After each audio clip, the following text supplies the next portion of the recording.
Comme vous pouvez le constater ici, les résultats sont des opportunités exceptionnelles. Mais je vais vous mettre un bémol. Aujourd'hui, on va démarrer la saison des résultats, enfin aujourd'hui, à partir de début juillet jusqu'à mi-août, grosso modo. Même fin août, mais enfin, on considère que grosso modo du 10 juillet au 20 août, ça va être la grosse période. On considère que la première société à annoncer ses résultats, première grosse, c'est Alcoa, et normalement la saison des résultats se finit par Cisco dans les grosses. Et il y a entre les deux tout un tas de sociétés, et on regardera ensemble tout à l'heure en allant sur Internet. Vous connaissez tous le site earnings.com, donc comme ça, là, EARNINGS.com, qui vous permet d'avoir les dates de résultats des sociétés. Normalement, vous avez tous ceci de côté dans vos favoris. Alors, ces sociétés vont annoncer le résultat, et effectivement, une fois l'annonce des résultats, alors ça se passe exactement pareil à chaque trimestre, donc premier trimestre passe, on arrive au 31 mars, eh bien la première publication va arriver une dizaine de jours après, autour du 10 avril, et on est parti pour un bon gros mois, jusqu'au 20 mai, quelque chose comme ça. Ensuite, on arrête, enfin les sociétés ne publient plus. Au 30 juin, ça va être le mois de juillet, mi-août, qui va être le mois des résultats. Ensuite, 30 septembre, ça va s'arrêter. Donc toute la période octobre jusqu'à mi-novembre, ben ça va être la période des résultats. Ensuite, au 31 décembre, on va revenir donc sur début janvier, mi-février, qui va être aussi la période des résultats. Chaque année, c'est la même chose. Donc, alors, certains me disent je n'ai pas d'image. Bon, c'est tout bon, c'est tout bon, c'est tout bon. Je vais vous remettre le site. Ici, je vais vous remettre le site qui est earnings.com. Je vous le réécris et je le renvoie à tout le monde. Comme ça pourra toujours me servir ou ça pourra vous servir. Normalement, vous l'avez tous. Là, c'est en réponse. Alors, revenons à cette fameuse période de résultats. Comment ça va se passer? Vous savez très bien comment ça se passe avec les Warrior Earnings. La volatilité juste avant les résultats va être à son pic maximum. Je parle de la volatilité implicite, celle qui est pricée dans les options. Ah, on a une cinquantaine maintenant. C'est bien. Il y en a qui sont en retard. Et ce que fait la volatilité une fois que les résultats sont tombés, eh bien, elle chute. Et nous, on va gagner la différence. On va gagner que la volatilité. Donc, pensez pas que vous allez pouvoir gagner si l'action, elle bouge beaucoup dans un sens ou dans l'autre. C'est l'inverse. C'est justement dans ces cas de figure que vous perdrez de l'argent avec cette stratégie Warrior Earnings. Cette stratégie Warrior Earnings, je l'ai développée à la Bourse de Chicago et c'est une combinaison de calendar spreads ou alors de long straddle, short straddle qui vous permet de profiter tout en ayant des risques limités de la chute de volatilité due au résultat d'une société. Mais ça veut dire une chose, ça veut dire que si vous voulez réussir à gagner de l'argent avec les wire earnings, il va falloir que vous passiez toutes les sociétés pendant le prochain trimestre, c'est-à-dire pendant un mois et quelques jours, il va falloir quasiment tous les jours passer des transactions. Donc ça veut dire que vos coûts de vos commissions, ça va exploser un petit peu, que vous n'allez pas le faire sur les petites valeurs parce qu'en termes de commission, ça va avoir un impact beaucoup plus lourd, qu'il va falloir apprendre à calculer vos risques de manière impeccable et qu'il va falloir être rapide parce que il va falloir acheter et vendre 4 options dans la dernière heure de cotation avant les résultats et racheter ces 4 options et racheter celles que vous avez vendues et revendre celles que vous avez achetées le lendemain. Donc il va falloir faire, pour ceux qui ne sont pas des experts dans les spreads, il va falloir passer 4 ordres la veille et 4 ordres le lendemain. Et pour ceux qui sont des balèzes dans les spreads, il va vous falloir passer 2 ordres la veille, 2 ordres le lendemain, mais ce sont des ordres combinés, soit en straddle, soit en calendar spread.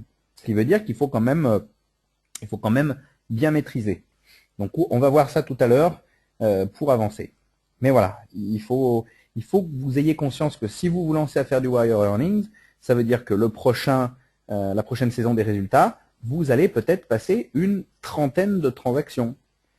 Parce qu'il faut que les sociétés correspondent aux critères, donc qu'elles fassent partie du S&P 500, il faut que ce soit des grosses. Il ne faut pas forcément que le bid and ask spread il soit trop important. Il faut que la société elle soit minimum maximum dans 1% collé au strike qu'on veut traiter. Donc, si vous voulez, ça correspond quand même à des critères. Ensuite, il va falloir que la volatilité implicite soit à peu près 2 fois l'historique. Alors, comme repère, on le regardera, pas forcément 2 fois l'historique, mais il faut que ce soit 2 fois les primes que vous encaissiez par rapport aux primes que vous allez acheter. Et une fois de plus, vous allez vendre le mois en cours, ou le mois qui arrive, et acheter 3 à 4 mois plus loin. Voilà. Donc, il y a une somme de critères qu'il va falloir regarder. Bon, ça, vous le connaissez tous, vous avez tous fait la formation. Donc, du coup, vous savez bien que les warriors, avec les chutes de volatilité, c'est réglé comme du papier à musique. Donc, d'une certaine manière, si on reprend un exemple simple, il est joli celui-là, donc je le garde. Un investisseur classique, lui, ce qu'il ferait à la veille des résultats, il parierait que ça va monter, il parierait que ça va descendre. Bref, il ferait un pari. Une fois sur deux, il a peut-être raison, une fois sur deux, il a tort. Vous n'êtes pas du tout du même acabit. Vous voulez faire un profit sur la volatilité, le seul phénomène que vous pouvez connaître. Alors, vous voyez, hein, je le fais en anglais. Hein, What does an investor do? He bets that the stock will either go up or down. Ah ouais, attention, hein, moi je parle anglais terrible. Bon, bref, un pro comme vous, maintenant, ça sait faire différemment. Ça va se placer sur le côté volatilité. Et la volatilité, effectivement, donc on prend l'exemple là-dessus, la société tourne autour des 38 à ce moment-là. Donc, on va vendre un call mai 38. Donc, vous voyez, il est à la monnaie. Vous voyez, ils valent exactement les deux mêmes. Donc, dans les dernières minutes de cotation, eh bien, on peut passer un ordre pour exactement le même cours côté call et côté put. Voilà. Donc, vente de call, vente de put, mai, donc là c'était donc l'expiration de mai puisqu'on était le 21 avril, donc c'était sur l'expiration de mai, et achat de call, achat de put, octobre, donc 4 mois plus loin. Ce qui veut dire que, bon bah là on paye 4,80 pour le call, 5,20 pour le put, et l'idée c'est de clôturer la transaction un petit peu plus tard, le lendemain.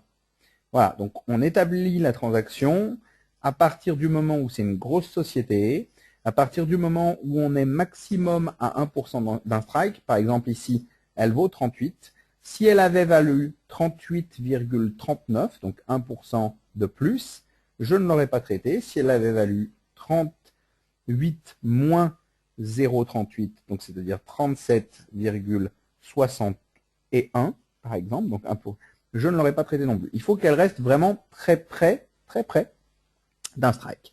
Et donc, le lendemain, on rachète tout, quoi qu'il arrive. Enfin, on rachète tout. On rachète ce qu'on a vendu et on revend ce qu'on a acheté.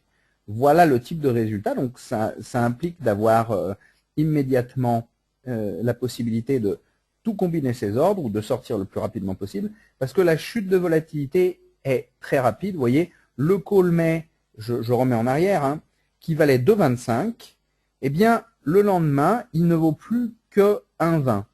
Le put, lui, vaut 2,35, donc il n'a pas beaucoup bougé. Et à ce moment-là, c'est peut-être probablement même... j'aurais pensé que c'était l'inverse, mais non. Alors, du coup, 1,20, c'est là où on va encaisser. Sur le put, on perd un petit peu. Et puis sur les deux longs, on perd un petit peu, mais pas grand-chose. Au final, quand vous faites le total, vous gagnez 0,65 sur toute la stratégie. Et pensez bien que vous avez 8 commissions, quand même.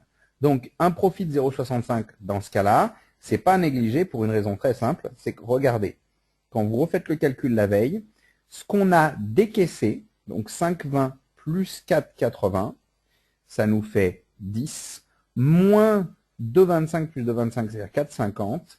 On a investi que 10 moins 4,50, soit 5,50. Et quand vous regardez, 0,65 sur 5,50, ça vous fait un retour sur investissement de 11%, quasiment 12% en une journée. Donc c'est quelque chose qu'il faut bien considérer. La société, l'action que vous traitez, Si elle ne bouge pas beaucoup, c'est là où vous allez faire le maximum de profit. Vous n'encaissez que le phénomène de volatilité, c'est ce pourquoi vous êtes payé. Et c'est grâce à ça. Et si la société bouge beaucoup, beaucoup me posent la question, mais la société, elle a bougé de 3 $. Mais si elle bouge de 3 $, vous pouvez être encore gagnant. Si elle bouge de 4,50 $, c'est-à-dire le cumul de vos ventes, eh bien, automatiquement, vous serez en scénario perdant. C'est assez facile de regarder si vous allez perdre ou gagner. Mais une fois de plus, si vous commencez à regarder « je vais gagner, je vais perdre », vous n'allez pas y arriver. Votre rôle, c'est d'encaisser la volatilité et de le faire sur un nombre conséquent de valeurs.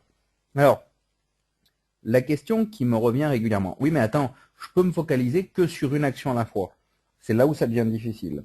Parce que vous pouvez peut-être vous traiter plusieurs actions qui correspondent exactement aux mêmes critères le même jour et les sortir le lendemain et faire ça sur le prochain mois, c'est-à-dire du 9 juillet, grosso modo, au 20 août, et tomber des fois sur 2 actions dans la journée à traiter, ou 3, et puis arriver à un lot de peut-être 40 ou 50 transactions à la fin de cette petite période. Peut-être qu'il n'y en aura que 20, 25, mais il faut le faire avec constance de toute façon. Voilà. Il n'y a pas d'appel de marge, Guillaume. Quel appel de marge? À partir du moment où, quand tu achètes pour 4, tu achètes pour 5 et tu vends pour 2, tu vends pour 3 sur les mêmes prix d'exercice, avec des expirations différentes, ça veut dire que la somme de ce que tu achètes, moins ce que tu encaisses, ça va être finalement la marge que va te prendre ton broker. C'est également le risque maximum. Il y a très peu de chances d'ailleurs que vous touchiez le risque maximum, bien évidemment. Voilà. Un autre exemple, un petit peu plus tard, je reprends les anciens PowerPoint parce que il y a toujours des exemples parfaits, j'en mets de temps en temps au bout du jour, ce qui va être le cas puisque je vais faire la prochaine saison, donc je vais remettre mes PowerPoint à niveau. Il n'y a pas besoin d'un screener, il faut juste cliquer sur earnings.com pour savoir quelle société va avoir quel résultat. Alors parmi vous, dans le Club des Aigles, il y en a un qui est rentré il n'y a pas longtemps, François, et qui va s'attacher à essayer de faire un petit screener justement pour ce type de stratégie. Je pense que vous pouvez tous en profiter, hein, c'est un gars très très bien qui est informaticien. Et donc, sa particularité, c'est de vouloir faire, bah tiens François, t'es là, merci. Sa particularité, c'est de vouloir faire une petite application qui permette, comme un fichier Excel en lien avec la plateforme, de pouvoir calculer exactement tout ça. Je pense qu'il va travailler dessus et revenir avec quelque chose d'assez intéressant. Sur PC uniquement, pas sous Mac. François, je pense que tu l'expliqueras sur les aigles la prochaine fois. Alors, il y a une question qui est posée par David. Comment on calcule le risque? C'est simple, David, le risque. Tu achètes un call, tu achètes un put, tu vends un call, tu vends un put. La différence de tout ça, donc ce que tu achètes, tu dépenses. 4 plus 3, ça fait 7. Je prends que les premiers chiffres. Et moins 2 et 3, 5, tu vois, donc tu fais 7 moins 5, ça fait 2. Ça, c'est ton risque. Multiplié par le nombre de contrats que tu vas mettre. Donc, à partir du moment où tu t'es dit, voilà, moi, je veux risquer 5000 €, 5000 $ par exemple sur cette transaction, eh bien, tu fais 4,10 plus 3,80, ça te fait 7,90, moins 2,90, ça te fait 5, moins 3,70, ça te fait 2,30. Donc, tu risques 2,30 si, par contrat, si tu risques 2,30, tu fais 5000 $ divisé par 2,30 par 100, donc 230, tu vas pouvoir prendre une vingtaine de contrats dans ce type de transaction. Voilà, c'est aussi simple comme ça. On peut passer les 4 ordres en un seul trade, je ne le fais pas. Et si vous avez envie de vous compliquer la tête, vous pouvez le faire, mais vous ne serez probablement jamais exécuté parce que c'est eBay qui va gérer ça et qui va gérer le fait qu'il faut que les 4 ordres soient exécutés pour le même nombre de contrats au même moment avec le spread que vous donnez. Donc oui, vous pouvez apprendre à traiter les 4 ordres en même temps. Moi, je ne le fais pas et je ne le ferai pas. Je préfère passer tous mes ordres les uns à la suite des autres le plus rapidement possible. Je les prépare, les prix sont à peu près comme il faut, et tac, je clique, on n'en parle plus, c'est assez vite fait. Voilà. pour répondre à certaines questions. Bon, pour l'exemple, hein, excusez-moi, nous revenons sur notre CTXS, c'est quand même assez révélateur celle-ci. Et puis le lendemain, vous voyez, hein, c'est encore vraiment drastique, hein, la chute de la volatilité. Ce qui est important, ah bah tiens, 0,60, tiens, comme l'autre. Sauf que là, 0,65, peut-être sur 1,30 d'investi, ça fait tout de suite beaucoup d'argent. Bref, revenons tout simplement sur les résultats que vous pouvez avoir en travaillant là-dessus. L'important sur les résultats, donc ça c'est le résultat de 2 ans de travail. Alors bien sûr, j'ai pas pu prendre toutes les sociétés, j'ai pas pu prendre tout, je fais d'autres stratégies en même temps, mais ce qui est important, et c'est la conclusion de ce type de travail avec les Warrior Earnings, c'est que si vous prenez 12 ans d'historique sur une bonne quinzaine de transactions là qui ont été faites à chaque fois, si un trader, donc j'ai mis des commentaires, si un trader savait à l'avance où allait une société, enfin où le cours allait partir le lendemain, entre la clôture de la veille et le lendemain à combien il ouvre, et il savait de combien et qu'il prenait la totalité du mouvement, il aurait fait 98%. Bon, c'est bien évidemment impossible que vous puissiez savoir à l'avance que UHTR, elle va grimper de 12% du jour au lendemain avec son annonce de résultat. Et que vous saviez que ROST, elle allait perdre 3%. Donc vous aviez parié à la baisse. Que vous saviez que RIM, elle allait faire 11% de hausse du jour au lendemain. Que vous saviez qu'Apple, elle allait tomber de 8% et que vous en aviez profité. Imaginez tout ça. Cette stratégie Warrior Earnings, en limitant votre risque, c'est-à-dire vous êtes capé, si vous vendez à découvert Apple et que finalement elle tombe pas de 8% mais elle grimpe de 50%, vous pouvez perdre beaucoup. Bon, après, on ne va pas rentrer dans les considérations, mais elle peut perdre même encore plus, elle peut vous faire perdre plus que l'argent que vous avez mis. Ceci étant, ici avec le Warrior Earnings, c'est quand même capé. Et surtout, vous n'avez strictement rien à faire de la direction, puisque qu'elle monte ou qu'elle descende, à partir du moment, et c'est ce que révèlent les statistiques, à partir du moment où elle ne bouge pas trop, eh bien vous allez repartir avec de l'argent. Voyez. Et même dans des cas où elle perdait 50%, pardon, pas 50%, 9%, on pouvait quand même s'en sortir avec quelque chose d'intéressant. On peut voir que celles des fois qui perdent 5%, 3,5%, 0,2% sont des bons coups. L'histoire, elle est simple, c'est plus vous vous rapprochez de la date d'expiration, plus vous avez de chances que la volatilité ait un impact fort. Mais moins vous aurez de primes et moins vous aurez la possibilité qu'une valeur puisse grimper sans vous, ou descendre sans vous heurter. Et ça, c'est assez normal. Ce qu'il faut voir là-dessous, c'est que vous êtes protégé et que vous n'avez que faire de savoir si les valeurs vont monter ou descendre. La seule chose que vous voulez au final, c'est qu'elles ne bougent pas des masses. C'est qu'elles explosent pas de 20%, de 30%, de 15% suite à leurs résultats. Donc, c'est pour ça que vous pouvez éliminer toutes les valeurs qui vous montrent sur 1 an ou 2 ans en arrière, 1 an, ça suffira déjà, si à chaque fois qu'il y a des résultats, il y a un gap énorme. Évitez de traiter celle-ci. Ça vous paraît, ça peut être un filtre déjà préconçu. Vous avez des grosses sociétés type S&P 500, le strike que vous allez traiter donc à la monnaie, que la valeur ne soit pas à plus 1% ou moins 1% dans les dernières minutes de cotation, finalement, hein, pas les dernières secondes, hein, mais dans les 15 dernières minutes, 30 dernières minutes. Bon. Ensuite, vous regardez, enfin avant tout ça, vous regardez bien le graphique considéré, et s'il y a des gros trous à chaque fois, une fois par trimestre, bon, vous évitez de la traiter, parce qu'à ce moment-là, vous savez qu'il y a des chances qu'elle bouge.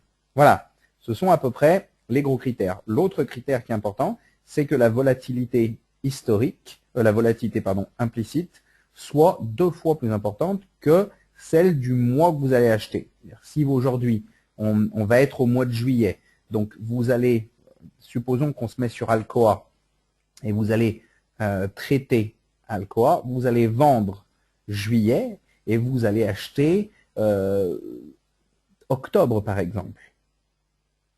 Donc quand vous allez vendre le call et le put juillet, la somme de ces deux doit être supérieure à 50% de ce que vous allez acheter, les calls et les puts, sur octobre. Voilà. Donc ce sont les critères que vous devez garder. Je pense que c'est qu'un rappel de ce que vous avez vu de toute façon en formation. Donc ce que je vous propose maintenant, c'est d'aller voir directement comment on va pouvoir la construire avec la plateforme. Comme ça, on va se mettre dessus. Alors, je vais mettre l'écran sur la plateforme. Bougez pas. Pouf, pouf, pouf. Voilà. On se met une valeur. GNW, on s'en fout. Une prochaine valeur. Donc, ce qu'on va faire, je vais mettre mon écran. Voilà. Comme ça, on va pouvoir voir directement. Je vais aller sur le site earnings.com. Earnings.com. Voilà. Comme ça, je suis dessus. C'est exactement comme si vous aviez à le faire vous-même. Oui, oui, j'entre dans le nouveau site. Il est mignon, il est tout beau. Et donc, ce que je peux voir, c'est qu'aujourd'hui, eh bien, il y a peut-être des actions, vous voyez, comme Beniana qui va lancer ses résultats. Mais celle-ci, elle ne m'intéresse pas. L'avantage, c'est que vous voyez, toutes les compagnies en gras font partie du S&P 500. Donc, moi, ce que je fais, je vais aller me mettre à la première date qui va m'intéresser. Je sais que ça va être juillet et que ça va être le 9, parce que je crois que c'est à cette date-là qu'on va avoir Alcoa, voilà, qui va annoncer, voilà, Earnings Release. Et là, vous pouvez voir une chose, c'est qu'on nous montre ici, bon, les résultats estimés, ça, on s'en fout un peu, mais le 9 juillet, AMC, After Market Close, donc c'est après la clôture, et si vous voyez BMO, Before Market Open, donc là, il faudra intervenir la veille, hein, faut bien y penser. Donc là, le 9 au soir, on va pouvoir traiter Alcoa. Alcoa, ça vaut combien? Je crois que ça vaut 3 clopinettes, donc ça va pas être très intéressant à traiter. Excusez-moi, voilà. Donc, si je me mets sur Alcoa, donc je rajoute Alcoa AA, voilà. Donc, je la regarde. Cette valeur, elle vaut 8,77. Je ne vais pas forcément la traiter. Vous voyez, on va traiter des valeurs peut-être qui dépassent les 20 $, parce qu'avec celle-ci, on va passer un ordre à l'entrée, un ordre à la sortie, 8 ordres au final.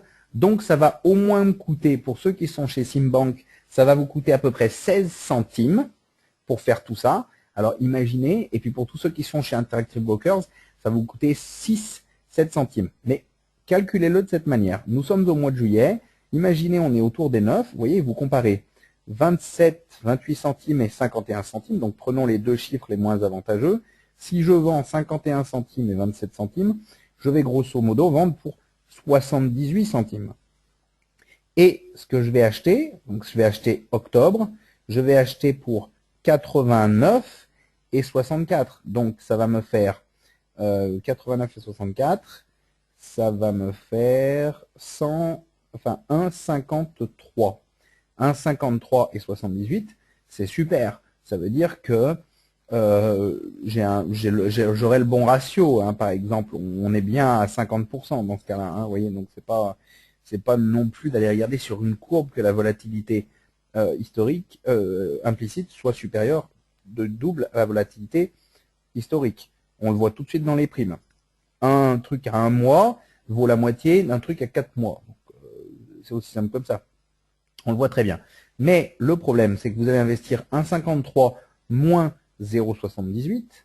Donc, vous allez finalement investir quelque chose comme un peu moins de 80 centimes, 75 centimes exactement. 16 centimes de commission sur 75 centimes d'investissement, ça vous paraît pas énorme?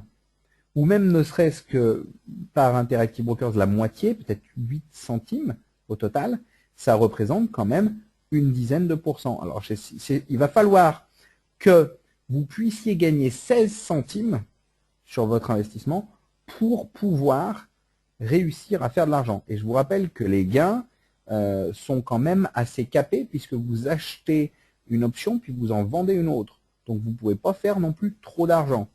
Vous comprenez que c'est important de ne pas traiter ce genre de petites valeurs.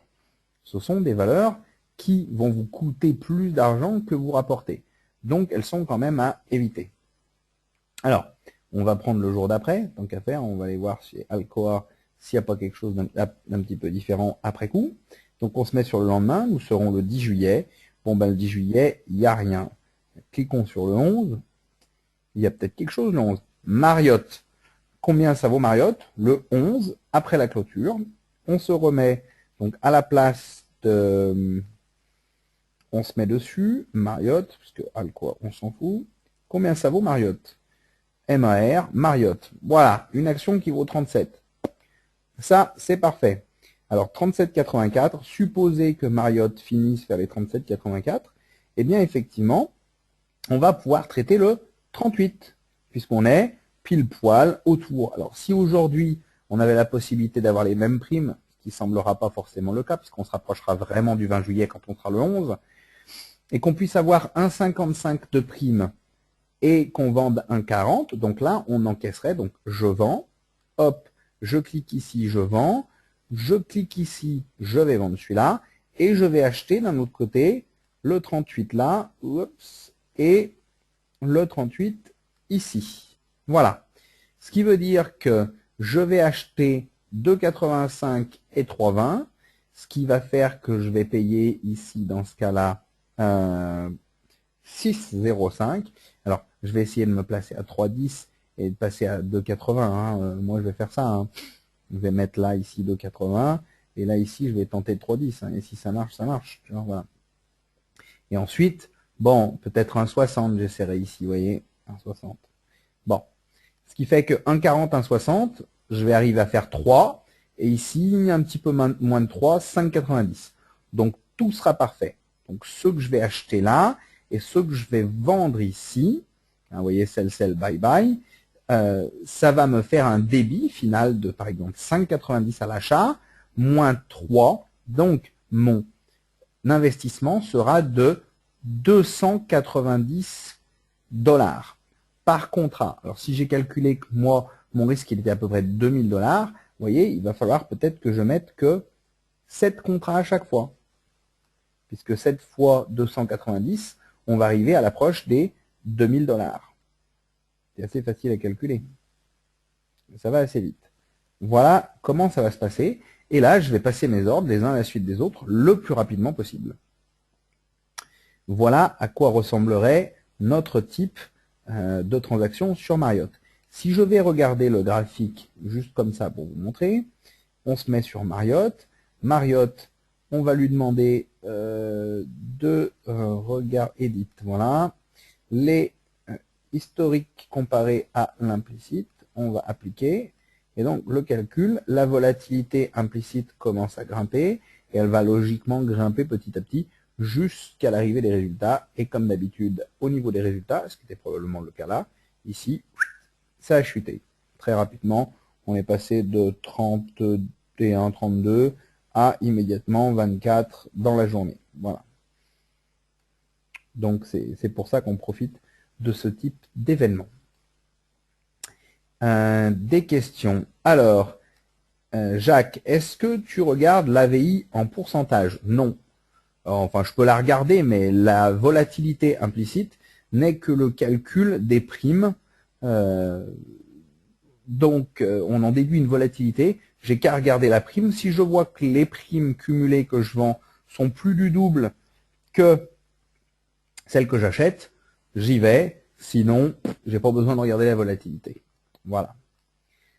Comment évalues-tu ton risque de 2000 $? C'est-à-dire, Jean-Loup, quel risque de 2000 $? Si j'ai choisi que je voulais investir à chaque fois pour faire cette stratégie 2000 $ et que c'est le risque maximum que je suis prêt à faire. Moi, mon exemple est simple. Hein. Je me suis aperçu avec le temps, vous commencez les Warrior Earnings, donc vous en savez peut-être strictement rien pour ceux qui ne l'ont jamais fait.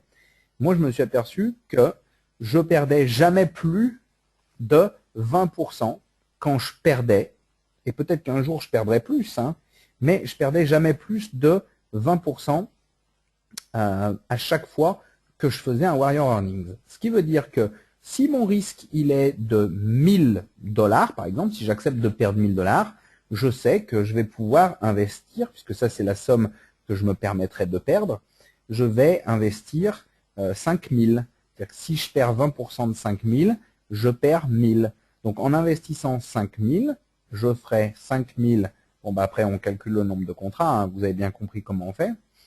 Et puis, je sais que logiquement, je perdrai 1000. Mais il pourra peut-être arriver que je perde plus. Seulement, l'histoire m'a prouvé que je perdais maximum une vingtaine de pourcents.